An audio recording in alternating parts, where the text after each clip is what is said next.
अवांजी समातुन ताईं radio voice of Sindh London. अॼोके दौर में जॾहिं सच खे दॿायो वञे थो, जॾहिं मज़लूम माण्हुनि जी आवाज़ खे रोकण जी कोशिश कई वञे थी, तॾहिं radio voice of Sindh London ज़ुल्म जा दास्तान दुनिया ताईं पहुचाए थो। Radio voice of Sindh London ऐं voice of Sindh web TV जे प्लेटफार्म तां असीं अवाम जो आवाज़ बणिजूं था। पंहिंजी मदद पाण तहत हलंदड़ ही इदारो अवां जे साथ ऐं सहकार जो मुंतज़रु आहे। असांजा प्रोग्राम वधि में वधि दोस्तनि ताईं पहुचायो। उन सां गॾोगॾु असांजे यूट्यूब चैनल खे ज़रूरु सब्सक्राइब करियो ऐं ॿुधंदा रहो radio voice of Sindh London. 3 जनवरी 2026 जुमे जे ॾींहुं प्रोग्राम मंज़रनामो साण करे आऊं अवां जी ख़िदमत में हाज़िर अवां जो पंहिंजो मेज़बान हबीब लगारी। प्रोग्राम जी शुरूआत में अवां लाइ इहा ई दुआ त शाल जितो जो सुख सलामती सां हुजो, कॾहिं बि ॾुखियो ॾींहुं न ॾिसो ऐं कॾहिं बि अव्हां जूं मुर्कूं मेरूं न थियनि। दुनिया जे कुंड कुड़िछ में जिते बि रहो, सिंध लाइ, सिंध वासियुनि लाइ ऐं दुनिया जे मज़लूम माण्हुनि लाइ जा खोड़ींदा रहो। शाल अव्हां जे ख़्वाब तइबीरनि सां लही सघनि। प्रोग्राम मंज़रनामे में अॼु मुख़्तलिफ़ मंज़र शामिल हूंदा। इन मंज़र ते बि नज़र विझंदासीं त आख़िर मासूम क़ैदियाणी प्रिया कुमारी कॾहिं बाज़ियाब थींदी। उन सां गॾोगॾु अमेरिका ऐं ईरान में वधी वियल छिकताइण वारे मामले ते बि हिकिड़ी नज़र विझंदासीं। सिंध ख़िलाफ़ थींदड़ साज़िशूं आख़िर छा जो नतीजो आहिनि, बदहुकुमरानी किथे दंग कंदी, इन मामले ते पिणु वीचारींदासीं। जॾहिं त सिंधी अदबी संगत जी मरकज़ी इलेक्शन बाबति पिणु वीचार वंडींदासीं, जॾहिं त अख़बार नवीसी ऐं सहाफ़त तारीख़ी पसो पेश मंज़र बाबति बि ॼाणण जी कोशिश कंदासीं। मुख़्तलिफ़ लिखणियूं ऐं मुख़्तलिफ़ तजिया प्रोग्राम जो हिसो हूंदा। सभ खां पहिरियां प्रिया कुमारी वारे मामले ते नज़र विझंदासीं त आख़िर प्रिया कुमारी कॾहिं आज़ादु थी सघंदी। छा अॻवाकार आॾो रियासत एतिरी आजिज़ बणियल आहे? मासूम क़ैदियाणी प्रिया कुमारी आख़िर कॾहिं आज़ादु थींदी? घरू वज़ारत जे मामलनि बाबति सेनेट जी स्टैंडिंग कमेटी जो इजलास चेयरमैन फैसल सलीम जी सरबराही हेठि मुनक़िद थियो, जंहिंमें हिंदू न्याणी प्रिया कुमारीअ जे अॻवा वारो मामिलो पिणु बहस हेठि आयो हो। कमेटी मेंबर दनेश कुमार सुवाल उथारियो त प्रिया कुमारी खे हिन वक़्त ताईं छो बाज़ियाब नाहे करायो वियो।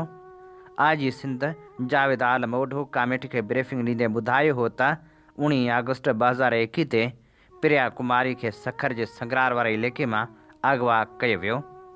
1000 माण्हुनि खां जांच कई वई। लाॾाऊ ख़ानदाननि खां बि पुछा ॻाछा कई वई, जॾहिं त आर्टिफिशियल इंटेलिजेंस ज़रिए छोकिरी जूं तस्वीरूं ठाहे मुख़्तलिफ़ हल्कनि खे ॾिनियूं वियूं। न्याणी जी बाज़ियाबी लाइ पंजाब पुलिस ऐं FIA खां बि ताउन हासिलु कयो वेंदो आहे। ख़दशो आहे त अॻवा कंदड़ छोकिरी खे कचे जे धाड़ियुनि ताईं न पहुचायो वियो हुजे। मामले खे ॾिसी रहिया आहियूं, उमेद आहे त जल्द कामयाबी मिलंदी। मासूम न्याणी प्रिया कुमारी जो केस रुॻो हिकु अॻवा जो वाक़ियो न आहे, बल्कि उहो सिंध में हुक्मरानी, क़ानून जी बालादस्ती ऐं रियासती इदारनि जी कारकर्दगी ते हिकु वॾो सवाल बणिजी चुको आहे। केतिरनि ई सालनि खां प्रिया कुमारी जी बाज़ियाबी जो मुतालबो सिंध जी अवाम जे दिलनि में हिकु अणविसरंदड़ तकलीफ़ बणियल आहे। पर अफ़सोस सां चवणो पवे थो त अॼु ताईं न हुकूमत, न पुलिस ऐं न ॿिया लाॻापियल इदारा इहा ज़िम्मेवारी निभाए सघिया आहिनि जेका संदन बुनियादी फ़र्ज़नि में शामिल आहे। सिंध हुकूमत जा इख़्तियार धणी हर कुझु महीननि बाद बयानु ॾियनि था त प्रिया कुमारी खे जल्द बाज़ियाब करायो वेंदो। पर हिते सभ खां वॾो सवाल इहो आहे त आख़िर हिन जल्द जो मतिलबु छा आहे? छा जल्द जा मतिलब महीना आहिनि, साल आहिनि या नसल? छो त हक़ीक़त इहा आहे त केतिरा ई साल गुज़री चुका आहिनि, पर अञा ताईं प्रिया कुमारी जी वापसी जो मरहलो अची न सघियो आहे। अहिड़ी सूरत हाल में हुकूमती बयान रुॻो लफ़्ज़नि जो वर्जाव लॻनि था, जिन जो को बि असरु नज़र नथो अचे। पुलिस जी नाअहली हिन केस में खुलियल नमूने साम्हूं अची चुकी आहे।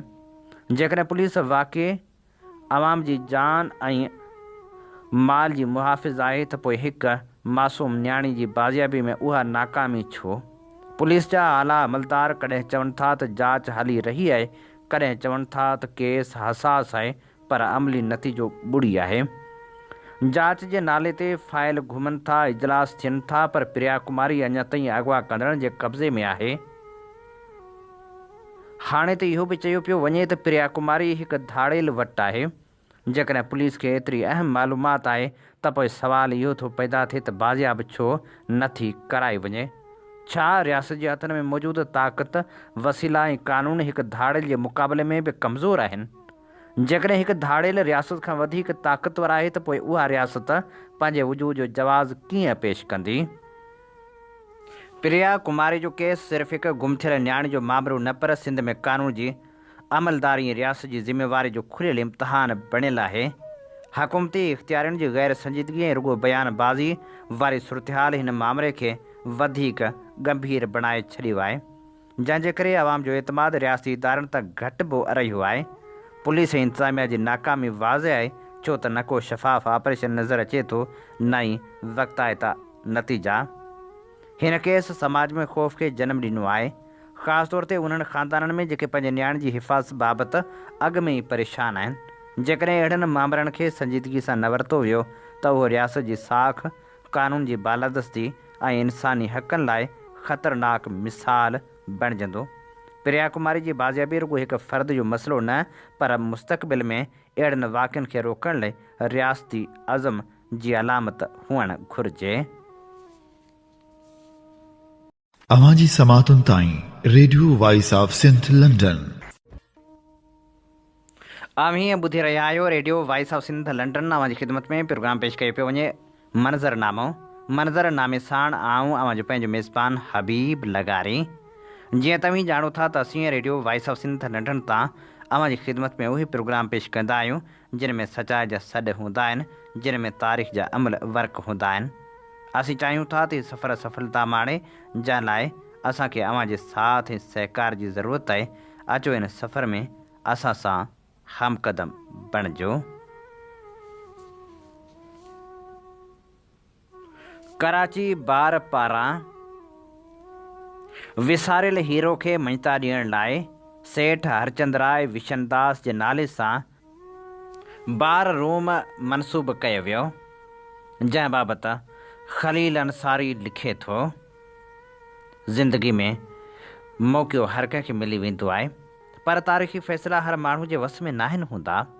साल 2024 में मूं पंहिंजे साथियुनि सां गॾिजी कराची बार एसोसिएशन में हिकु उसूली ऐं तारीख़ी क़दम खयों। असां सिंध हाई कोर्ट जे रिटायर्ड जस्टिस मोहतरम मोहम्मद बचल मेमण जे नाले सां नए बार रूम खे मनसूब करण जी दरख़्वास्त ॾिनी। हिकु रस्मी ख़्वाहिश न हुई, पर पाकिस्तान जी अदालती तारीख़ में हिकु अलामती सच खे तस्लीम कराइण जी कोशिशि हुई। जस्टिस बचल मेमण 1955 में जॾहिं इस्टेब्लिशमेंट जी मर्ज़ी कानून बणिजी चुकी हुई, उन जे उबतड़ फ़ैसिलो ॾेई आज़ाद अदलिया जी तारीख़ जो बुनियादु रखियो, ऐं अफ़सोस उहो बुनियादु अॼु ताईं अकेलो बीठो आहे। पर तारीख़ सां टकराव हमेशह ताक़तवर ज़हननि खे क़बूल न हूंदो आहे। उन वक़्त जे सदर दाद हिन नाले जी मंज़ूरी ॾियण खां इनकार कयो ऐं ॿिए ॾींहुं हिकु शीर ते लाहौर जे हिकु पंजाबी चीफ जस्टिस जो नालो रखी छॾियो। अहिड़ो चीफ जस्टिस जंहिं जनरल अयूब ख़ान जी आमरियत खे कानूनी जवाज़ फ़राहम कयो। हीअ रुॻो नालनि जो फ़र्क़ु न हो, हीअ अदालती मज़ाहिमत ऐं अदालती फ़र्मा बरदारी जे विच में चूंड हुई, जेका वाज़े तौरु इस्टेब्लिशमेंट जे हक़ में कई वई। अहिड़ी रवश का नई बि न हुई। 2017 में जॾहिं कराची बार एसोसिएशन जे सदर नईम कुरैशी नओं ऑडिटोरियम हाल तमीर करायो, उन वक़्तु ख़्यालु हो त सिंध जे कंहिं तारीख़ी हीरो जो नालो रखियो वञे, पर सिंध जी सुञाणप खां बचण लाइ हाल तौरु जना साहिब जो नालो रखी मामिलो टारे छॾियो वियो। इहो बि तारीख़ सां ईमानदारी न, पर सियासी सहूलियत पसंदी जो मुज़ाहिरो हो, जंहिंखे सियासी ॿोली में सिंधी दुश्मन माइंड सेट सां गॾु हलण लाइ मौक़े परस्ती चइबो आहे। उन पस मंज़र में कराची बार एसोसिएशन जे नाइब सदर मोहतरम काज़म मैसर जो क़दम ग़ैर मामूली अहमियत रखे थो। जॾहिं बार एसोसिएशन जे सदर जे ताक़त सियासी तौरु कमज़ोर थी चुकी हुई ऐं सदर ऐं जनरल सेक्रेटरी पंहिंजी सियासी अफ़ादियत वञाए हारियल जुआरी बणिजी चुका हुआ तॾहिं काज़म मैसर मौक़े जो फ़ाइदो ज़ाती मुफ़ाद लाइ न पर तारीख़ी सच लाइ खंयो। हुन कराची शहर जे अॾींदड़ ऐं कराची बार एसोसिएशन जे बानी उहिदेदार बैरिस्टर हरचंद राय जो नालो हाल ते रखी बार एसोसिएशन जी सियासत में हिकु नओं बाब रक़म करे छॾियो। बैरिस्टर हरचंद राय जो नालो कंहिं हाल ते रखणु बिलाशुबा हिकु वॾो ऐं तारीख़ी क़दम आहे, पर उनखां बि वॾी ॻाल्हि काज़म मैसर जी इख़लाक़ी जुरत आहे। हुन सिंध दुश्मन माइंड सेट जे बयानी इल्ज़ाम तराशी ऐं दबाव जी परवाह करण खां सवाइ इहो फ़ैसिलो कयो ऐं मौक़े परस्त सियासत लाइ हिकु खुलियल चैलेंज छॾियो त तारीख़ सक़ाफ़त सुञाणप जे मामलनि में उहिदनि जी लालच में ख़ामोश रहण बदिरां पंहिंजे इदारनि ते पंहिंजी मालिकी जो मोहरूं हयूं वञनि। हीउ क़दम रुॻो हिकु नाले जो न पर हिकु नए दौर जी शुरूआति आहे। अहिड़ो दौरु जिते वकालत खे धरती धड़ियुनि जी हैसियत सां तस्लीम कयो वञे ऐं उन्हनि माण्हुनि लाइ रोज़गार वकार ऐं सुञाणप जा दर खोलिया वञनि जेके इन धरती जा हक़दार आहिनि। मोहतरम काज़म मैसर जंहिं फ़िक्री ऐं अमली बुनियादु विधो आहे उहो तारीख़ में ज़िंदा रहंदो। उन लाइ हू ऐं संदसि कामेटी सलाम जी मुस्तहिक़ आहे ऐं असां सभिनी ते फ़र्ज़ु आहे त हिन बुनियाद ते अॻिते वधूं, न त रुॻो तमाशाई बणिजी वेंदासीं। हाणे सिंध ख़िलाफ़ थींदड़ साज़िशनि वारे मामले, बद हुक्मरानी ऐं मौजूदा सूरतहाल बाबति मुख़्तलिफ़ मंज़रनि ते नज़र विझूं था ऐं अव्हां जे समातनि जी नज़र करियूं था। अहमद ख़ान जमाली जो लिखियल तजियो 1945 में जीअं ई ॿी महाभारी जंग पुॼाणी ते पहुती ऐं बरतानवी बादशाहत कमज़ोर थी निंढे खंड मां निकिरण जो फ़ैसिलो कयो त संसद जाइ वालारींदड़ ऐं उभरंदड़ अमेरिका जे हुक्मरान मुस्तक़बिल जे लाइ जेका रिथा रिथी उन मुताबिक़ हिकु तरफ़ मज़हबी बुनियादनि ते निंढे खंड खे विराइण जो फ़ैसिलो कयो वियो त ॿिए तरफ़ विच ओभर जे अरब मुल्कनि जे विच में अरब मुल्कनि जा कुझु हिसा मिलाए मज़हबी बुनियादनि ते इसराइल जे नाले सां सिहोनी रियासत ठाहे हिटलर जे सतायल यहूदियुनि खे दुनिया जे मुख़्तलिफ़ मुल्कनि मां घुराए आबाद कयो वियो। 1947 निंढे खंड जो विरहाङो ऐं 1948 में इसराइली ममलकत क़ाइमु करणु इतफ़ाक़ न हो पर बाक़ाइदा मुस्तक़बिल जी मनसूबाबंदी हुई त कीअं दुनिया जे उन्हनि हिसनि खां सोवियत यूनियन ऐं सोशलिज़म खां महफ़ूज़ बि रखी सघिजे त उन्हनि इलाइक़नि जे कुदरती वसीलनि खे पंहिंजे मुफ़ादनि जे लाइ इस्तेमालु करे सघिजे। उन वक़्त खां विच ओभर जा वाक़िआ ऐं इसराइली रियासत जो किरदारु इन ॻाल्हि जा सबूत आहिनि। अहिड़ी तरह लियाक़त अली ख़ान खां थींदे ज़ियाउल हक़ ऐं परवेज़ मुशरफ़ जे हुकूमती दौरनि जो किरदार बि इन ॻाल्हि जो सबूत आहे त हिन वक़्त बि पाकिस्तान किथे बीठो आहे। उनजो पको सबूत त जिन मक़सदनि जे लाइ ही ॿई मुल्क वजूद में आंदा विया उन्हनि मक़सदनि जे लाइ ॿिन्ही मुल्कनि खे इस्तेमालु बि कयो पियो वञे। उन विच में मुख़्तलिफ़ हीला हलाए ऐं मुदाख़लतूं करे सोवियत सोशलिज़म ब्लाक खे मुंतशिर करे साम्राजी ब्लाक ऐं सरमाएदाराणे निज़ाम जी हिकहटी क़ाइमु कई वई। सोवियत सोशलिस्ट ब्लाक जे ॾहण करे दुनिया जे मुख़्तलिफ़ मुल्कनि में क़ौमनि खे ॾाढा ॾुखिया ॾींहं ॾिसणा पइजी विया। पाकिस्तान जा असल हुक्मरान उन हालतुनि मां ख़ूब फ़ाइदो वठंदा रहिया। किथे बि ऐं ख़ासि करे बलूचिस्तान में कंहिं बि नाले मातरी सही क़ौम परस्त या चूंडियल निमेदनि जी हुकूमत खे ई बर्दाश्त न कयो वियो। बलूचिस्तान जी ख़ुशकिस्मती चइजे या बदकिस्मती सम्झिजे त पखेड़ जे लिहाज़ खां पाकिस्तान जो सभिनी खां वॾो सूबो हुजण सां गॾोगॾु मैदनी ऐं कुदरती वसीलनि सां मालामाल सूबो आहे, पर हुक्मरान जी शायदि इहा ख़ुशकिस्मती आहे त हिकु त बलूचिस्तान जी इंसानी आबादी घटि आहे, ॿियो त क़ौमनि जी आज़ादी जी हिमायत कंदड़ सोशलिस्ट ब्लाक खां बि महरूम आहे। ख़ैबर पख्तूनख्वा में 1978 खां वठी मज़हबी बुनियादनि ऐं जिहाद जे नाले ते अफ़गानिस्तान में मुदाख़लत करे ज़ियाउल हक़ ऐं परवेज़ मुशरफ़ दौर ताईं जेको कुझु थींदो रहियो उन जा असर अञा ताईं समूरो मुल्क ख़ासि तौर ते पख्तूनख्वा ऐं अफ़गानिस्तान जो आवाम भोॻे रहियो आहे। ज़ुल्फ़कार अली भुट्टे ऐं संस ख़ानदान मां जान छॾाइण जे लाइ जेको कुझु कयो वियो, बेनज़ीर भुट्टो ऐं मुर्तज़ा भुट्टो खे क़त्ल करे इहो बाब बंदि कयो वियो। 2008 खां पोइ सिंध में पीपल्स पार्टी जे नाले ते जेके बि हुक्मरान थींदा रहिया आहिनि उहे जेकॾहिं चाहिनि हा त सच पच हिन वक़्त ताईं न सिर्फ़ु घणो कुझु करे सघिया थे पर पंहिंजनि सियासी मुख़ालिफ़नि खे हमेशह जे लाइ सियासी तौर ते दफ़न पिणु करे सघनि पिया। पर अफ़सोस जो ज़ुल्फ़कार अली भुट्टे ऐं बेनज़ीर भुट्टे जे नाले ते हुकूमतूं हासिलु कंदड़ कुटी खाईंदड़ हिन टोले न सिर्फ़ु सिंध ऐं सिंध वासियुनि सां ॾाढी दगाबाज़ी वेसाघाती ऐं ज़्यादती कई पर पंहिंजे उन्हनि सियासी मुखालिफ़नि खे बि जेरो रखियो जेके वक़्त बे वक़्तु लिसानी ऐं नस्ली बुनियादनि ते सियासत चमकाईंदा रहिया आहिनि। मौजूदा पीपल्स पार्टीअ जे हुक्मरान जी बदहुक्मरानी जे नतीजे में अॼु असां सभिनी देशवासियुनि खे छा छा नथो ॿुधणो पवे ऐं छा छा नथो सहणो पवे। मुसलसल 18 सालनि जे दौरान असांजा हुक्मरान जेकॾहिं चाहिनि हा त कराची खां वेंदे कश्मीर ताईं सच पच आसानी सां अहिड़े ओज ते पहुचाए सघनि पिया जो संदन मुखालिफ़नि खे मुखालफ़त करण जे लाइ को जवाज़ ई न मिले हा। कराची कंहिं बि ॿिए जो न हरगिज़ न सिर्फ़ु सिंध जो ऐं सिंध वासियुनि जो शहरु आहे, पंहिंजो शहरु आहे। अहिड़ी तरह कश्मीर ऐं कमू शहीद ताईं सिंध जा समूरा शहर न त धाड़ियुनि जे शहर आहिनि न ई सरदारनि भूतारनि जागीरदारनि ऐं पीरनि जा आहिनि। जेकॾहिं समूरो ज़ोर सिर्फ़ु खाइण पीअण ते लॻाइण जे बदिरां सिंध जे सभिनी शहरनि जी ज़िमेवारी सम्झी सभिनी निढनि तोड़े वॾनि शहरनि ऐं ॻोठनि ते लॻाइजे हा त अॼुकल्ह लिसानी सियासत कंदड़ दुनियनि जी टांटा न ॿुधणी पवे हा। सिंध जे विरहाङे जी ॻाल्हि करण का निढी ॻाल्हि न आहे ऐं न ई कराची खे सिंध खां धार करे इस्लामाबाद जे हवाले करण जी ॻाल्हि का मामूली ॻाल्हि सम्झणु घुरिजे। पर सवाल इहो आहे त जेकॾहिं 18 सालनि जी हुक्मरानी जे बदिरां मिसाली न सही पर सुठी या चङी हुक्मरानी हुजे हा त असांजे क़ौमी वजूद ते वार करण जी कंहिंखे बि हिमत न थिए हा। हुक्मराननि जी बदहुक्मरानी जा नतीजा अॼु हुक्मराननि खे न पर सॼी सिंध ऐं सभिनी सिंध वासियुनि खे सहणा ऐं भोगणा पइजी रहिया आहिनि। सभिनी कचाइनि ऐं कमज़ोरियुनि जे बावजूदि इहो यकीन सां चई सघिजे थो त सिंध वासी न त कंहिं बि क़ीमत ते सिंध जे विरहाङे खे क़बूल कंदा न ई कराची खे इस्लामाबाद जे हवाले करण जी कंहिं बि हरकत खे तस्लीम कंदा पर सिंध ते मुसलसल 18 सालनि खां हुक्मरानी कंदड़ हुक्मराननि खे बि हिननि हालतुनि खां आजो करार नथो ॾेई सघिजे। अवांजी समातुनि ताईं radio voice of Sindh London. हीअं ॿुधी रहिया आहियो radio voice of Sindh London ऐं अव्हांजी ख़िदमत में प्रोग्राम पेश कयो पियो वञे मंज़रनामे साण आऊं अव्हांजो पंहिंजो मेज़बान हबीब लगारी।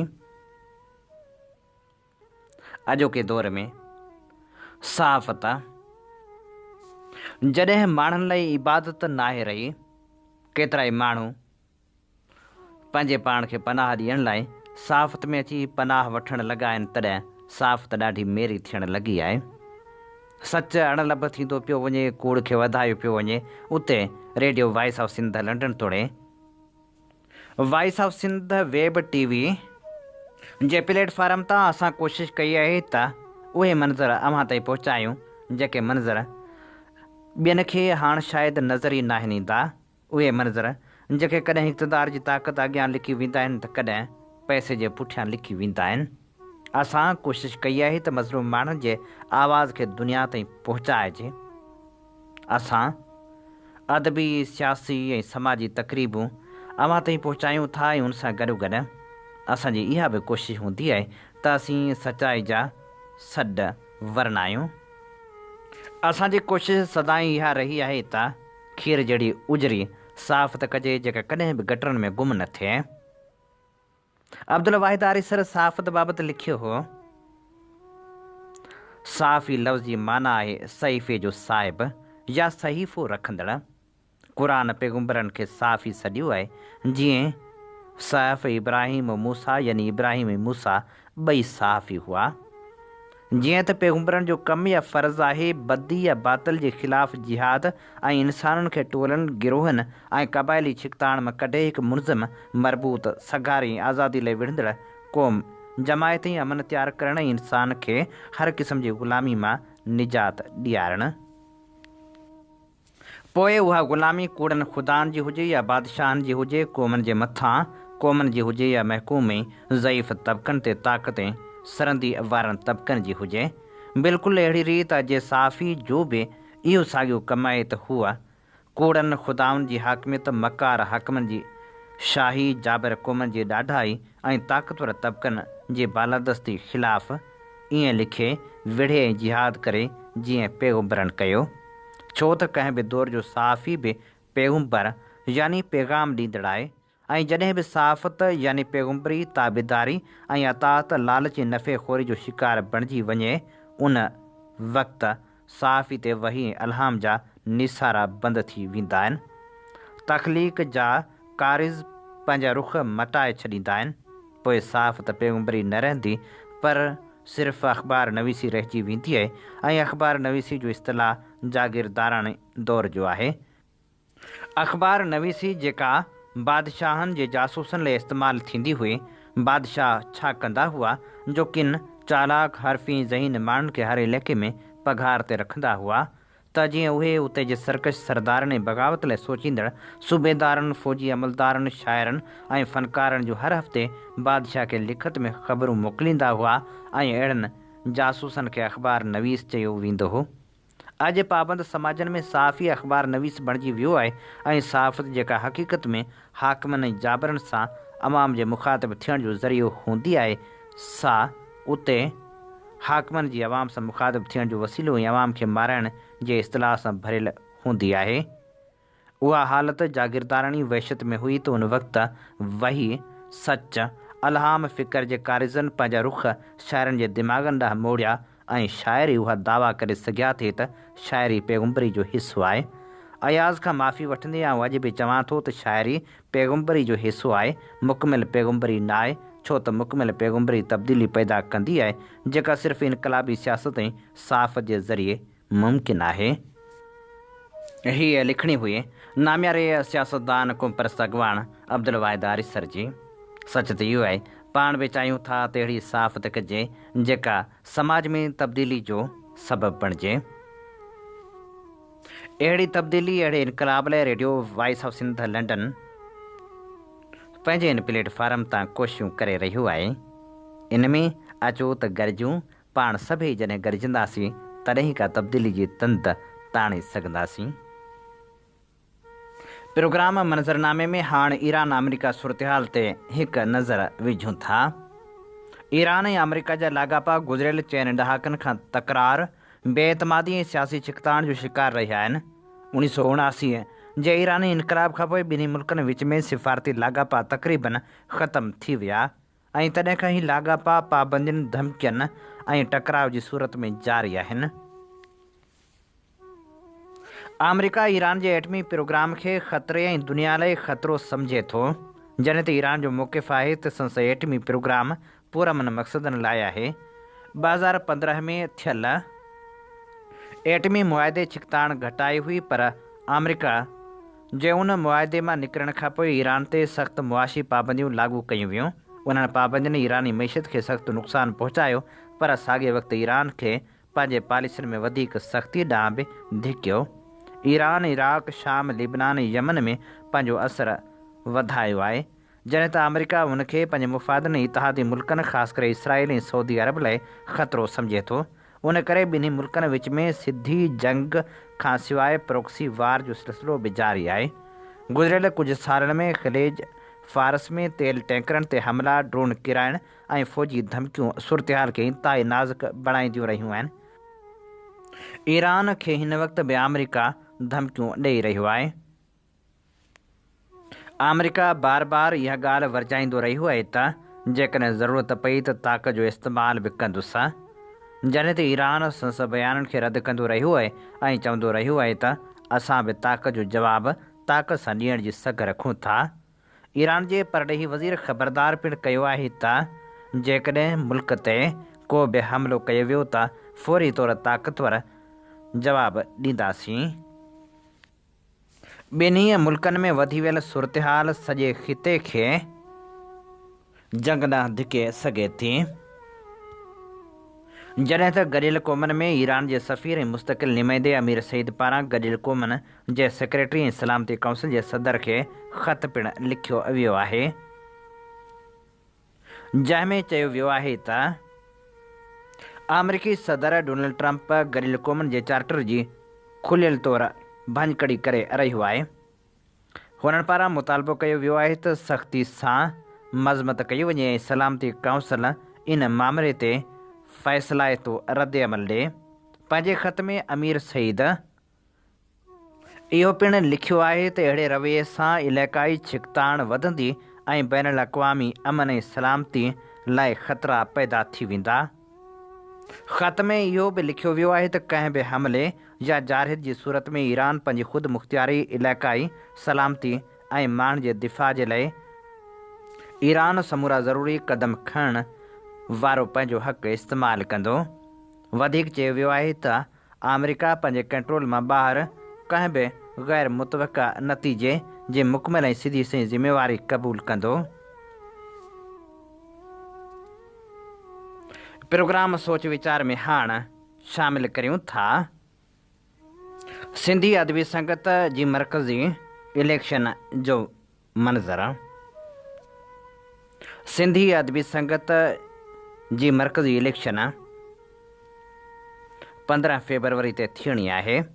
सिंधी अदबी संगत सिंध जी इलेक्शन कमेटी पारां हतमी उम्मीदवारनि जो ऐलान कयो वियो हो, जंहिं तहत सेक्रेटरी जनरल जे लाइ हतमी उम्मीदवार अहमद सोलंकी ऐं एहसास मीरल आहिनि,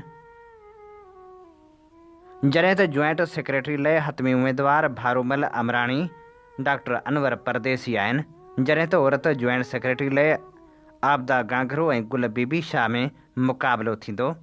ख़ज़ानचीअ जे लाइ हतमी उम्मीदवार सतार हुलियो ईसा मेमण ऐं आगा ज़फ़र आहिनि।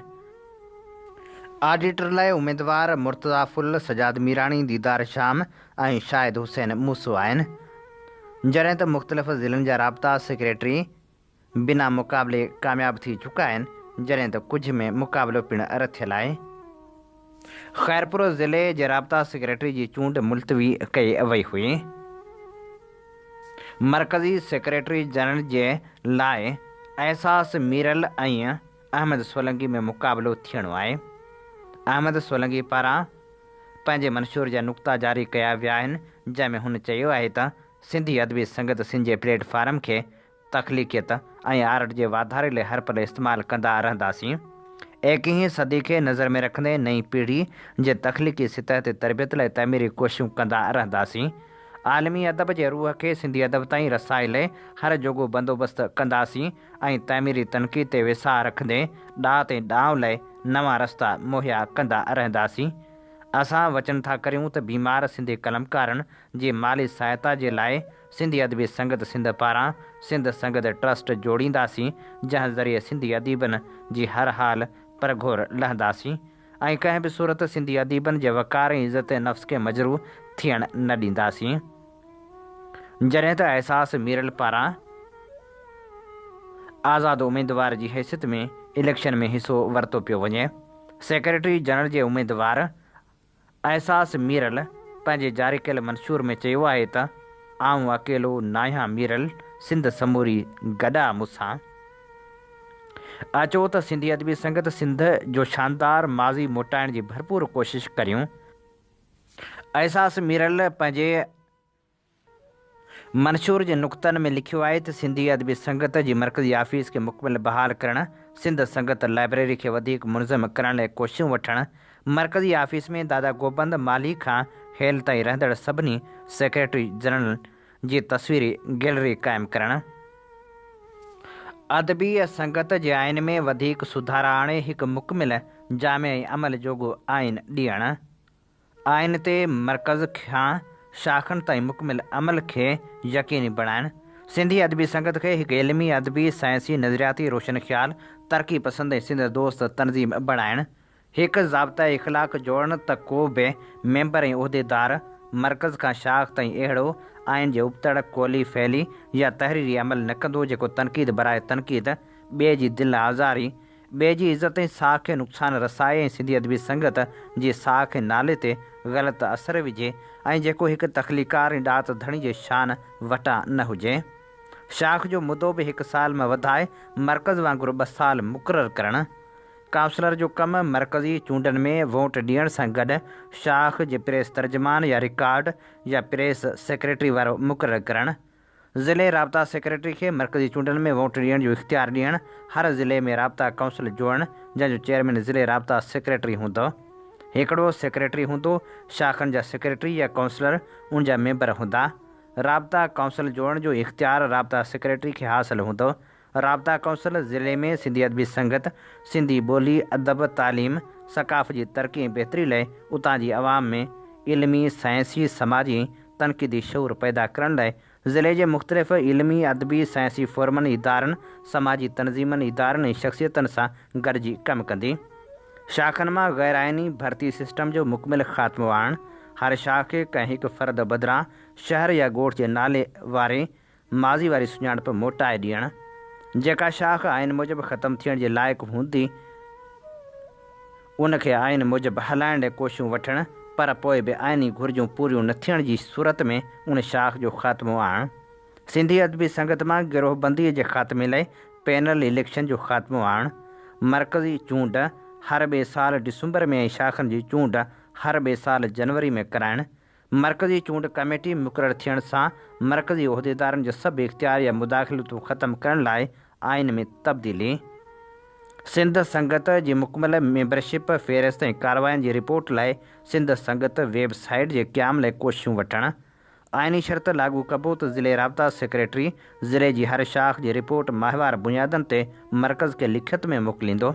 उन मुताबिक़ जेको मेंबर शाख जे आइन मूजिबि माहिवार फ़ी न ॾींदो या आइन मूजिबि गर्जाइणे में न ईंदो उनजी मेंबरशिप ख़तमु करे सघिबी। आइन जूं घुरिजूं पूरियूं करण बिना मेंबर रही या शाख मरकज़ जे उहिदे ते बीही न सघंदो। उमेदवारनि खे अहिड़ो कसमनामो चूंड कमेटी वटि जमा पिणु कराइणो पवंदो। सॼी सिंध में आइन मूजिबि वधीक आइनी ऐं क़ानूनी तरीक़े सां शाखूं क़ाइमु कयूं वेंदियूं। मरकज़ी बॉडी सां गॾु सीनियर अदीबनि जी अॻुवाणी में शाखनि जे उहिदेदारनि ऐं राब्ता सेक्रेटरियुनि खे तनज़ीमी कम जी तरबियत ॾियण लाइ हर ज़िले में तरबियती वर्कशॉप कराया वेंदा।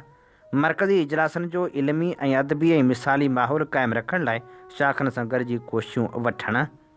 सिंध संगत जो शानदार माज़ी मोटाइण ख़ातिर सिंध संगत खां परभरो थी वियल ॾाहनि ॾात धड़ियुनि सीनियर साथियुनि खे सिंध संगत सां जोड़णु। ख़ानगी स्कूलनि में सिंधी सब्जेक्ट खे लाज़मी पढ़ाइण लाइ कोशिशूं वठणु। प्रेस क्लबनि सां गॾिजी सिंधी सहाफ़ियुनि जी सिंधी ॿोली जी सिख्या ऐं बिगाड़ रोकण लाइ तरबियती वर्कशॉप कराइणु। किताबी लाड़ो वधाइण लाइ शाखनि सां गॾिजी किताबी मेला लॻाइणु। शाखनि जे सेक्रेटरियुनि ते मुश्तमिल राब्ता सेक्रेटरियुनि जी अॻुवाणी में वफ़द ठाहे मुख़्तलिफ़ ज़िलनि जे शाखनि जा दौरा कराए कम जो उत्साह वधाइणु। हिननि नुक़्तनि समेत खोड़सारा ॿिया नुक़्ता बि शामिलु कया विया आहिनि। हाणे ॾिसणो इहो आहे त इलेक्शन में केरु चूंडिजी अचे थो। ॿिन्ही मां जेको बि चूंडिजी अचे थो उन जी आज्ञा बि कबी ऐं उन खे इहा अपील बि कबी त जेको बि नओं सेक्रेटरी जनरल चूंडिजी अचे उहो घटि में घटि सिंध जे पासे बीहण जी सघ रखे। प्रोग्राम मंज़रनामे में हाणे पेश कंदासीं नामियारे लेखक शाइर ऐं साफ़ी ज़ुल्फ़ पीरज़ादे जी वरसी तक़रीब जो अखियुनि ॾिठो अहवालु। शाइरी अदब ऐं सहाफ़ती दुनिया में पंहिंजे पेरनि जा निशान छॾे वियल ख़ूबसूरत तख़लीकार ऐं सहाफ़ी ज़ुल्फ़ पीरज़ादे जी वरसी मल्हाई वई। वरसी जी तक़रीब कराची प्रेस क्लब में मुनक़िद कई वई। रोज़ानी अवामी आवाज़ जे डिप्टी एडिटर रहंदड़ लेखक शाइर ऐं MRDA जे क़ैदी इमाम बख़्श अल मारूफ़ ज़ुल्फ़ पीरज़ादो जी ॿी वरसी कराची प्रेस क्लब तरफ़ां क्लब जे इब्राहिम जेल्स हाल में मुनक़िद कई वई, जंहिंखे ख़िताब कंदे डॉक्टर जबार खटक चयो त भाउ ज़ुल्फ़ पीरज़ादो नज़रियाती सहाफ़ी जी हैसियत में जमहूरियत दोस्त हो ऐं जमहूरी रिवायतनि जी पैरवी कंदे पंहिंजे घर में जमहूरी कल्चर लागू करे घर ऐं सियासत में ज़ाल ऐं औलाद खे पंहिंजे इज़हार जे लाइ बराबरी जो हक़ ॾिनाई। हुन चयो त रोज़ानी अवामी आवाज़ पंहिंजे जनम दौरान हक़ सच सेकुलर ऐं अवाम दोस्त इस्तेसाली तबक़नि ख़िलाफ़ पॉलिसी जोड़ी हुई। उन ते अॼु बि क़ाइमु आहे ऐं उन अवामी मुफ़ादनि वारी पॉलिसी करे पंहिंजी सख़्त क़ीमत बि अदा करे रही आहे। ज़ुल्फ़ पीरज़ादो मुआशी समाजी तरक़ी जो साइंसी रस्तो वठी पंहिंजे विछोड़े बाद बि पंहिंजी वनी धीअरनि जी तालीम ऐं तरबियत जी सूरत में ज़िंदा रहण जो हक़ अदा करे रहियो आहे। हुनजे घर में शाम ग़रीबा नाहे। सहाफ़त में ज़ुल्फ़ जहिड़नि सहाफ़ियुनि जो अंग घटिजी वियो आहे। कराची प्रेस क्लब जे सदर ऐं नामवर शाइर फाज़ल जमीली चयो त ज़ुल्फ़ पीरज़ादो जे ख़मीर में सियासत साफ़ ते अदब जो संगम हो। शाह लतीफ़ जो पारखू हो भाउ ख़ुशनसीब आहे जो अॼु बि सभिनी खे यादि आहे। आमतौर साफ़ीअ जी वफ़ात बाद पहिरीं तर्जती इजलास बाद खेसि विसारे छॾींदा आहियूं। भाउ ज़ुल्फ़ जी धीअ विरसा पीरज़ादो तक़रीब खे ख़िताब कंदे चयो त मुंहिंजे वालिद असांखे हक़ ऐं सच जो साथ ॾियण वारी तालीम ॾिनी ऐं हुन तरबियत कई। असां खेसि विसारे न सघंदासीं। हुन पंहिंजे तरक़ी पसंदि अवाम दोस्त नज़रिए खे अख़बारी सुर्ख़ियुनि खां सवाइ अख़बारी एडिटोरियल में बि ज़ाहिरु कयो। लेखक तौसीफ़ अहमद ख़ान ख़िताब कंदे चयो त ज़ुल्फ़ पीरज़ादो हिकु कम्युनिस्ट सहाफ़ी हो, उन करे हूअ ॿियनि खां मुख़्तलिफ़ हो। नामियारी रक़ासा शीमा करमानी चयो त ज़ुल्फ़ जी शख़्सियत जो अंदाज़ो हुन जे घर जे औरतुनि सां संस रवैयो ऐं ॾिनल तालीम तरबियत मां ज़ाहिरु आहे त हूअ मर्दाणे समाज में औरत दोस्त हो, खेसि मञता मिलणु लाज़मी आहे। नामवर सहाफ़ी ऐं लेखक ज़रार पीरज़ादे ख़िताब कंदे चयो त ज़ुल्फ़ पीरज़ादो जे नज़रियाती सहाफ़ी शख़्सियत ठहण पोयां अनवर पीरज़ादे, डॉक्टर जब्बार खटक, फ़क़ीर मुहम्मद लाशारी ऐं ॿिनि जी सोबत ऐं तालीम जो असरु आहे। हुन पंहिंजे नज़रिए ऐं तरबियत जे करे पाण खे ख़बरनि ते महदूद न रखियो। हूअ ॻाइणो ऐं लेखक हो, हुन जे लिखण जो किताब शाया थियणु घुरिजे। रोज़ानी हलचल जे एडिटर यूनस महर ख़िताब कंदे चयो त सोभो ज्ञानचंदाणी जेको ॿिजे छटियो हो, उन मां ॿियनि सां गॾु ज़ुल्फ़ पीरज़ादो बि जनमु वरितो। आयशा धारे जो ख़िताब कंदे चयो त ज़ुल्फ़ हिकु सियासी कारकुन हो, हुन जी शख़्सी इमारत जी जोड़जक पोयां संदसि नज़रियाती तरबियत जो दख़ल आहे। सहाफ़ी महेश कुमार ख़िताब कंदे चयो त ज़ुल्फ़ पीरज़ादो अख़बारनि जे सुर्ख़ियुनि में अवामी मुफ़ादनि खे अहमियत ॾींदो हो। हुन मज़दूरनि हारनि जे मसइलनि खे ख़बरनि में वॾी अहमियत ॾिनी। उन मौक़े ते सहाफ़ी सुहेल सांगी, आबदा गांघरो, वारस रज़ा, ज़ुल्फ़कार वाहुचो, इम्तियाज़ फ़ारान, आमिर लतीफ़, एजाज़ मंगी, अब्दुल्ला सरोही, जावेद महर, फ़ौज़िया संधेलो ऐं ॿियनि ॻाल्हाईंदे चयो त भाउ ज़ुल्फ़ पीरज़ादो अॼु जी वापारी साफ़ जे भेट में हिकु निरालो किरदारु हो। हुन जे लिखणनि जा किताब शाया थियणु घुरिजनि। हीअ असीं अव्हांजी ख़िदमत में पेश करे रहिया हुआसीं नामियर लेखक ऐं सहाफ़ी ज़ुल्फ़ पीरज़ादे जी वरसी तक़रीब जो अहवाल। इन ते ई प्रोग्राम मंज़रनामे जो वक़्तु पुॼाणी ते पहुचे थो। पंहिंजे मेज़बान हबीब लगारी खे ॾींदा इजाज़त इन्ही साॻी दुआ सां। वसे भिट तुंहिंजी भलारा सदा, सदा देस परदेस सारा वसन, कॾहिं सींद सिंजी न मेरी थिए, कॾहिं मोड़ कंहिंजा न मुरझाइजनि। अवांजी समातुनि ताईं radio voice of Sindh London